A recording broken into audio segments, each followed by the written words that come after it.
नमस्कार, मैं एडवोकेट विकास यादव एक बार फिर से स्वागत करता हूं आप सबका एक नई वीडियो में। आज के इस वीडियो में हम डिस्कस करेंगे कि अगर एआईबी एग्जाम की अगर हम प्रिपरेशन कर रहे हैं, एआईबी 18 की प्रिपरेशन हम कर रहे हैं, तो थोड़ा सा आपको एक अलग स्ट्रेटेजी होती है इस एग्जाम की। आपको जो नोट्स बनाने होते हैं वो अलग तरीके से बनाने होते हैं, क्योंकि इस एग्जाम में आपको याद कुछ नहीं करना होता है, क्योंकि आपको एग्जाम में डायरेक्ट ले जाने की पूरी आज़ादी है।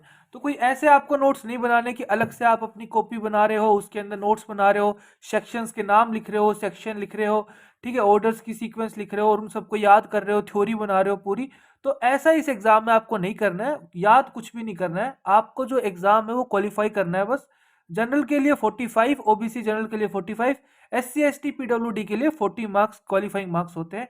बस इस एग्जाम को क्वालिफाई करना है, कोई मेरिट बेस्ड एग्जाम नहीं होता है। तो हमें जो बेयर एक्ट के अंदर है उन्हीं को हमें देखना है कि बेयर एक्ट के अंदर कैसे मार्क करना है, कैसे नोट्स बनाने बेयर एक्ट के अंदर ही, वही हम इस वीडियो में डिस्कस करेंगे। तो थोड़ा सा आराम से आप इस वीडियो को समझना, क्योंकि काफी आपको बेनिफिट मिलेगा इससे। देखिए, 100 क्वेश्चन आपके एग्जाम में आते हैं, ठीक है, एआईबी में 100 क्वेश्चन आते हैं। आपको 3 घंटे का टाइम दिया जाता है। तो उसके अंदर आप देखोगे जो 75 से 85% क्वेश्चन है, यानी 75 से 85 क्वेश्चन ऐसे हैं जिनका आंसर आपको बेयर एक्ट में ही मिलेगा। ठीक है, बेयर एक्ट से बाहर उनका आंसर नहीं है। अब उनको आप कैसे ढूंढ पाते हो वो आपकी प्रैक्टिस पे डिपेंड करता है, लेकिन आप ये नहीं कह सकते कि भैया बहुत सारे क्वेश्चन आपके बेयर एक्ट से बाहर आ गए, या केवल 20-30 क्वेश्चन ही ऐसे थे जो बेयर एक्ट में थे। आज तक एआईबी 18 अब तक कंडक्ट हुआ है, 10 दिसंबर 2023 तक। एआईबी 18 के ट्रेंड तक बता सकता हूं मैं कि अब तक आपके जितने भी एआईबी हुए हैं, उससे पहले वाले में तो और भी अच्छा रेशियो था जो बेरेक्ट से आंसर आते थे, लेकिन अभी 2-3 साल से एआईबी का लेवल इंक्रीज हो रहा है। लेकिन फिर भी आपके जो 75 से 85% क्वेश्चन आपको बेरेक्ट में से ही मिलेंगे उनके आंसर, ठीक है। और कुछ क्वेश्चन आपके ऐसे होंगे जो बेरेक्ट में उनका आंसर नहीं है, वो डेफिनेटली सब्जेक्ट्स हैं ऐसे, जो मैंने अपने प्रीवियस वीडियो में बताया कि वो सब्जेक्ट कौन से है, तो आप उन वीडियो को देख लेना। 15 से 25 क्वेश्चन ऐसे होंगे जिनके आंसर आपको बेरेक्ट में नहीं मिलेंगे, ठीक है।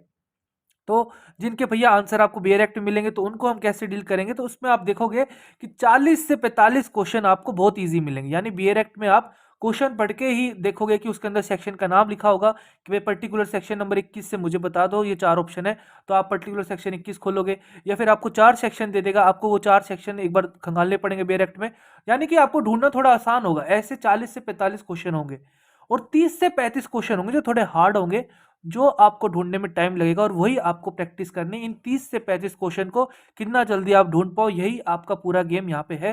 कि जो बच्चा इन 30 से 35 क्वेश्चन को जल्दी ढूंढ लेगा, तो वो उसका अपना क्वालिफाई हो जाएगा एग्जाम। और जो इन क्वेश्चंस को गलत नहीं करेगा उसका भी हो जाएगा। अगर वो इन्हीं को ही गलत कर देगा, फिर सिंपल सी बात है, वो हार्ड क्वेश्चंस को तो ढूंढ ही नहीं पाएगा ना। तो हमें प्रैक्टिस कैसे करनी है भैया, आपको केवल प्रीवियस ईयर की प्रैक्टिस करनी है। कोई आपको बुक नहीं लेनी है, कोई कुछ नहीं करना है। प्रीवियस ईयर के सारे एक एक क्वेश्चन मैंने अपना प्लेलिस्ट में करा रखा है। वीडियो के एंड में मैं अटैच कर दूंगा प्लेलिस्ट, जो है 50 से 55 वीडियोज हैं लगभग। तो उसके अंदर जितने भी एआईबी एग्जाम में क्वेश्चन आए हैं आपके सब्जेक्ट वाइज, यानी कि कॉन्स्टिट्यूशन के अलग आपके 150 क्वेश्चन मिलेंगे, ठीक है, सीआरपीसी के अलग आपको 120 क्वेश्चन मिलेंगे, सीपीसी के अलग आपको 130-40 क्वेश्चन मिलेंगे। तो मैंने सब्जेक्ट वाइज आपको प्रीवियस ईयर अरेंज करके दिया है।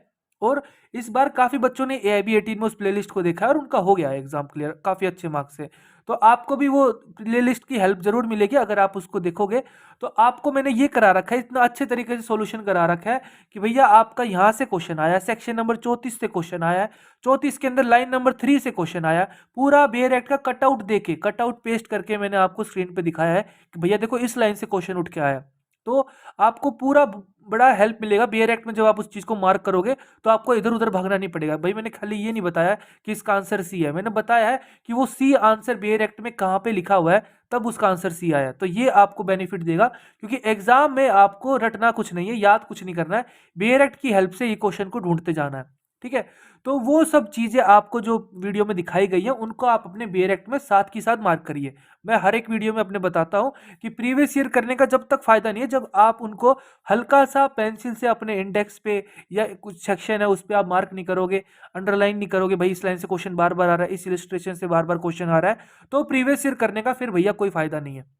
तो इस वीडियो में हम जो आपका ग्रीन कलर में बॉक्स है, इसी का ही मैं एक आपको डेमो दिखाऊंगा। एक सीपीसी का बेयर एक्ट ले लेंगे हम, उसके अंदर एक दो सेक्शंस में दिखाऊंगा कि अगर मैं होता तो कैसे नोट्स बनाता वीडियो देख के, वो हम इस वीडियो में सीखेंगे, ठीक है। और भैया जो आपके सेकंड टाइप के क्वेश्चन है 15 से 25% क्वेश्चन जिनका आंसर आपको बी डायरेक्ट में नहीं मिलेगा, उन क्वेश्चंस को भैया आपको याद करना पड़ेगा, क्योंकि उन क्वेश्चंस को आप अलग से, ये नहीं कि भैया आप पूरा सीपीसी पढ़ने बैठ गए, सीपीसी पढ़ने बैठ जाओगे तो आपका एक साल तो ऐसे ही निकल जाएगा, क्योंकि सीपीसी कभी भी किसी भी कॉलेज में पूरा नहीं पढ़ाया जाता है। सीपीसी मुश्किल से 20 से 25% जो बहुत ही इंपॉर्टेंट सेक्शन है उसके अपील हो गया, रेफरेंस रिवीजन हो गया, आपका रेस जुडिकाटा रेस सब जोडिस हो गया, आपका इंस्टीट्यूशन ऑफ सूट हो गया, प्लेंट हो गया, प्लेडिंग्स हो गया, यही पढ़ाए जाते हैं। लेकिन क्वेश्चंस इससे भी बाहर आ रहे हैं, ठीक है, काफी अच्छे क्वेश्चन आते हैं सीपीसी के आपके एआईबी एग्जाम में। तो आपको भैया एक बार इंडेक्स पूरा पढ़ना पड़ेगा, और जितने भी क्वेश्चन ऐसे हैं जो आपके बी डायरेक्ट में नहीं है, जैसे केस लॉज वगैरह हो गए या कोई ऐसा कंसेप्ट हो गया, वो आपको बी डायरेक्ट में नहीं मिलेगा, तो उनको आप अपना एक पेज में या फिर नोटबुक में अपना सब्जेक्ट का नाम लिखिए सीपीसी, और सीपीसी के अंदर एक हेडिंग लिखिए कि those questions which are not available in be direct, ठीक है। तो उन क्वेश्चंस को वहां पे आप लिख लीजिए कि भैया इनका आंसर ये है, ये कंसेप्ट है। सेक्शन नंबर 11 रेस जुडिकाटा का कंस्ट्रक्टिव रेस जुडिकाटा एक्सप्लेनेशन 4 से क्वेश्चन आ रहा है, जो थोड़ा सा एक्सप्लेन करके एग्जामिनर ने पूछा है, तो वो आप लिख लीजिए, उसका एक्सप्लेनेशन जो मैंने आपको वीडियो में दी है वो आप देख के और अपना वहां लिख लीजिए। तो ऐसा क्या होगा कि आपके पास ऐसे करके मुश्किल से, अगर पूरे 1600 क्वेश्चन है मेरे पास, तो आप देखोगे कि ज्यादा क्वेश्चन नहीं बनेंगे, आपके 100-150 क्वेश्चन होंगे ऐसे जिनके आंसर आपको भी डायरेक्ट में नहीं मिलेंगे। एंड में एग्जाम से 1-2 दिन पहले उन्हीं को रिवाइज कर जाना, आपको याद हो जाएंगी चीजें, और उन्हीं में से आपके 15-25 क्वेश्चन में से 7 से 8, 10, 12 क्वेश्चन अटक जाएंगे। तो ये क्वेश्चन आप इनको ऐसे डील करोगे, ठीक है। आज के वीडियो में हम यही सीखेंगे कि हम प्रीवियस ईयर क्वेश्चन को अगर हम देख लेते हैं तो कैसे डायरेक्ट में उसको मार्क करना है, इंडेक्स में कैसे मार्क करना है, वही हम इसमें सीखेंगे। क्योंकि क्यों सीख रहे हैं यहाँ पर, क्योंकि आपके जो 100 क्वेश्चन आते हैं एआईबी एग्जाम में, 50 टू 65% भी मान लो आप इसको, जो बच्चा जितनी प्रीवियस ईयर की प्रैक्टिस करेगा उसके लिए ये बढ़ता जाएगा रेशियो, यहाँ पे 65-70 तक उसका हो सकता है।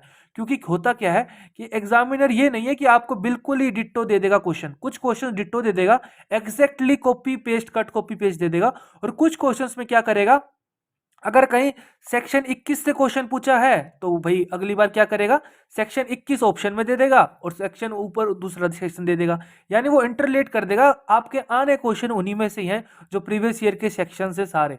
तो कहने का मतलब यह है, अगर कोई क्वेश्चन आपका प्रीवियस ईयर में आपको सेक्शन पता लग गया है कि भाई सेक्शन 11, 20, 21 इनसे क्वेश्चन आ रहा है, तो उनको आपका काम यही है, जब आपका वीडियो कंप्लीट हो जाता है आप अपने घर पे बैठ के उन सेक्शंस को डिटेल में पढ़िए, केवल उन्हीं सेक्शन को डिटेल में पढ़िए, बाकी पूरा बीएरेक्ट पढ़ने की जरूरत नहीं है। क्योंकि बहुत ज्यादा चांसेस है, 70 to 80% चांसेस है कि एग्जामिनर अगली बार जब आपका पेपर बनाएगा तो उन्हीं सेक्शन में से कोई नया क्वेश्चन फ्रेम कर देगा, और फिर आप कहोगे कि सर ये तो प्रीवियस ईयर में से नहीं था। लेकिन भैया आपको पता तो चल गया ना कि इस सेक्शन इंपॉर्टेंट सेक्शन है, इससे क्वेश्चन बार बार आ रहा है, तो क्वेश्चन उसी में से आएगा, ठीक है। तो ये इसीलिए हम प्रीवियस ईयर पे बार बार फोकस कर रहे हैं कि आपका पेपर आपको क्वालिफाई करना है तो previous year is the best solution, ठीक है। तो हम देख लेते हैं आपका सीपीसी का बीएरेक्ट में आपको दिखा देता हूं। ये आपके सामने सीपीसी का बीएरेक्ट है, कोड ऑफ सिविल प्रोसीजर 1908। अब मान लीजिए कि भाई मेरा जो सीपीसी का प्लेलिस्ट है उसके अंदर 4 आपके पार्ट्स दे रखे हैं मैंने, 4 पार्ट्स में मैंने लगभग 130-40 क्वेश्चन करा रखे हैं। तो आपको क्या करना है, जब भी आप पहला पार्ट देख रहे हो किसी भी टॉपिक का, मान लो सीपीसी का देख रहे हो, तो उसके अंदर मान लो कि क्वेश्चन आपने देखा कि भैया सेक्शन 10 से क्वेश्चन आ रखा है, तो सेक्शन 10 आपको क्या करना है, इंडेक्स पे आ जाना है, और इंडेक्स पे जो सेक्शन 10 के जस्ट लेफ्ट कॉर्नर है छोटा सा, यहाँ पे हल्का सा पेंसिल से टिक लगाना है, पेन से टिक नहीं लगाना है, हल्का सा पेंसिल से टिक लगा दिया आपने। उसके बाद फिर मैंने आपको दिखाया होगा वीडियो में कि सेक्शन 10 जब हम डिटेल में पढ़ेंगे, जैसे यहाँ पे इंडेक्स है, सेक्शन 10 को जब हम मेन सेक्शन 10 खोलेंगे तो वहां पे मैंने अंडरलाइन करके दिखाया होगा कि इस लाइन से क्वेश्चन आया, तो आपको फिर मेन सेक्शन पे आ जाना है और वहां पे उस लाइन को हल्का सा पेंसिल से अंडरलाइन कर लेना है। अब मान लो कोई क्वेश्चन मैंने कराया रेस जुडिकाटा से, अब वो आ गया केस बेस्ड क्वेश्चन आ गया। अब आपको पता है कि केस आपको बेरेक्ट में नहीं अलाउड, क्योंकि आपको विदाउट कमेंट्री वाला बेरेक्ट लेके जाना है। तो अब आप क्या करोगे, उस क्वेश्चन को जो मैंने आपको बताया था कि आप जो ये वाले जो कॉलम था जिसके अंदर हमने डिस्कस किया था, कि आपको फिर उसको इस वाले कॉलम में रखना है जिन क्वेश्चंस का आंसर डायरेक्ट में नहीं है। आपको एक हेडिंग बना के कि भैया केस लॉ से ये क्वेश्चन आया है सीपीसी के अंदर, तो उस क्वेश्चन को आप फिर उस वाले अपना नोटबुक में लिखोगे। लेकिन जिसका आंसर आपको डायरेक्ट में मिल जा रहा है तो उस क्वेश्चन को फिर आप डायरेक्ट में वहीं की वहीं मार्क कर लोगे, और डिटेल में सेक्शन में जाके उस लाइन को, उस वर्ड को आप मार्क कर लोगे, ठीक है। जैसे आप 120-30 क्वेश्चन पूरा आप सब्जेक्ट कवर कर लोगे सीपीसी, तो उसके बाद आप देखोगे कि लगभग हर दूसरा तीसरा जो आपका टॉपिक होगा उसके अंदर आपको निशान दिखते मिलेंगे, यानी कि वो आपका जो हेडिंग है वो इंपॉर्टेंट होगी। जैसे मैं बता दूं, इसके अंदर आपका सेक्शन 10, 11 और आपका 13 काफी क्वेश्चन आए हुए हैं इससे प्रीवियस ईयर में। तो अब कहने का मतलब ये है, जो ये वाला पार्ट है ना आपका, ये इंपॉर्टेंट हो गया है। पार्ट 1 क्या कहता है, सूट्स इन जनरल, उसके अंदर भी सब हेडिंग है jurisdiction of the court and res judicata. तो आपको अब इस इंडेक्स को ऐसे मतलब रीड करना है, ये आपके दिमाग में कीवर्ड्स होने चाहिए कि भैया एक रेस जुडिकाटा के रिगार्डिंग एक हेडिंग है, उसके अंदर res judicata, stay of suit, foreign judgment के रिगार्डिंग आपको कोई क्वेश्चन में वर्ड दिख जाए तो आपको फिर एग्जाम में ये पता होना चाहिए कि हाँ भाई उसका आंसर मुझे इस पार्ट में मिलेगा। अब प्लेस ऑफ सोइंग के रिगार्डिंग बताऊं मैं, तो इसके अंदर आपका सेक्शन 15, 16, 17, 18, 19, 20, 21 ये सारे सेक्शन इंपॉर्टेंट है, इनसे बार बार क्वेश्चन आए। सेक्शन नंबर 19, 20 और 16 से तो पता नहीं कितनी बार क्वेश्चन आए, अगर आप प्रीवियस ईयर वीडियो देखोगे बहुत क्वेश्चन आपको इसके दिखेंगे। तो इनमें क्या कर लेना है, अगर सेक्शन 19 से इलस्ट्रेशन से क्वेश्चन आ रहा है तो हल्का से इसके आगे ILLS लिख देंगे आप कि भैया इलस्ट्रेशन क्वेश्चन आ रहा है तो मुझे इस वाले सेक्शन में से देख लेना है तुरंत, क्योंकि इलस्ट्रेशन आपको इंडेक्स में कहीं पे भी नहीं दिखेगी, आपको केवल सेक्शन के हेडिंग दिखेगी यहाँ पे। तो ऐसे कर करके आपको मार्क करना है, मेन इंडेक्स पे मार्क करना है, और जब आप डिटेल में, जब मैं आपको आंसर दिखाया है मैंने वीडियो में, आपको डिटेल में उस सेक्शन के आगे जाके उस लाइन को भी अंडरलाइन कर लेना है, उस वर्ड को भी अंडरलाइन करना है जो भी मैंने आपको वीडियो में डिस्कस करा है। और जैसे ही आप पूरा कोर्स कंप्लीट कर लेते हो सीपीसी का, उसके बाद फिर एक दिन बैठ के तसल्ली से केवल इंडेक्स रीड कर लेना है। जैसे प्लेस ऑफ सूइंग है इसके अंदर, फिर आपने देखा कि इंस्टीट्यूशन ऑफ सूट नाम की कोई चीज होती है तो ये भी आपका कीवर्ड हो गया। फिर आपने देखा कि समवन एंड डिस्कवरी नाम का भी कोई वर्ड होता है कीवर्ड, इससे भी काफी क्वेश्चंस आए हैं। तो ये कीवर्ड्स ही होते हैं, कीवर्ड कोई अलग से मैं अपने मन से नहीं बता रहा, कीवर्ड्स वही होते हैं जो आपके इंडेक्स में हेडिंग्स होती हैं, सब हेडिंग्स होती हैं, और सेक्शन के अंदर जो उसका नाम होता है। जैसे इस सेक्शन का नाम है समन्स टू डिफेंडेंट, तो अगर आप कोई भी ऐसा क्वेश्चन देख रहे हो जिसके अंदर समन टू डिफेंडेंट की बात हो रही है तो काफी चांसेस है कि आपका जो आंसर है वो आपको सेक्शन 27 से मिलेगा, या फिर जो समन एंड डिस्कवरी के रिगार्डिंग जो ऑर्डर है, समन के रिगार्डिंग हम बात करते हैं ऑर्डर नंबर आपका 5, और आपका जो डिस्कवरी के रिगार्डिंग है ऑर्डर नंबर 11 की बात करते हैं, तो आपको फिर वैसे मिलेगा।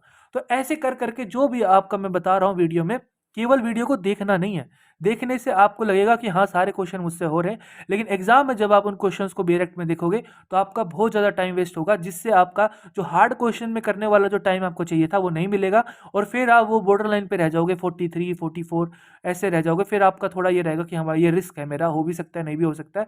तो आपको क्लैरिटी के साथ बिल्कुल अगर क्वालिफाई करना है एग्जाम, तो जो मैंने पैटर्न आपको बताया है इस तरीके से नोट्स बनाने हैं, याद कुछ नहीं करना है। इंडेक्स को एक बार आप अभी प्रिपरेशन के दौरान रीड कर लीजिए, और एक बार एग्जाम जब नजदीक आएगा उससे एक हफ्ते पहले आप इंडेक्स केवल रीड करते जाइए। रीड कर लोगे तो दिमाग में आपका अनकॉन्शियस कहीं ना कहीं वो फीड हो जाएगा, और एग्जाम में जैसे ही आपको वर्ड दिखेगा तो आप तुरंत रिकॉल करोगे कि भैया मैंने इंडेक्स में इस वर्ड को पढ़ा है, तो आप तुरंत उसको देख लोगे। तो ऐसे आप करते करते हर एक बी एक्ट में करोगे तो बिलीव मी आपके आसानी से 70 से ऊपर भी नंबर भी आ सकते हैं ना। हर एक स्टेप को अगर आप उसको करते जाओगे तो 70 से ऊपर नंबर भी कोई बड़ी बात है नहीं, आपके लिए आ जाएंगे, काफ़ी बच्चों के आते हैं। ठीक है, तो इस तरीके से आप कर सकते हो। अभी भी अगर आपका कोई डाउट है तो आप मुझे कमेंट में पूछ सकते हो, या पर्सनली मुझे व्हाट्सएप पे पूछ सकते हो। वीडियो अच्छा लगा है तो वीडियो को लाइक करिए, खुश रहिए, मुस्कुराते रहिए, देश का ख्याल रखिए। जय हिंद।